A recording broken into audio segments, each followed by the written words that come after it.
இது water resistant powder. இது water resistant powder இல்ல. இந்த பவுடர் மேல தண்ணி ஊத்துனீங்கன்னா அப்சர்வ் ஆகும். இந்த பவுடரோட கலர் மாறி இருக்கு. இந்த பவுடரோட கலர் ஏன் மாறலன்னா இந்த பவுடர்ல தண்ணி போகாது. இந்த பவுடர் வில் அப்சர்வ் வாட்டர். எனக்கு இந்த மாதிரி வாட்டர் அப்சர்வ் பண்ற பவுடர்ஸ் தான் வேணும்.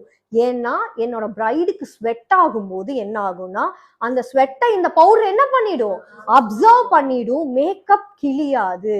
ஸோ இந்த மாதிரி பவுடர்ஸ் நான் யூஸ் பண்ணும்போது என்ன ஆகும்னா அது ஸ்வெட்டை அப்சர்வே பண்ணாது. டைம் ஆக அந்த ஸ்வெட்டு மேலேயே இருக்கும். காயாத பட்சத்துல அப்படியே மேக்கப் வந்து வழிஞ்சு ஊத்த ஆரம்பிச்சிடும்.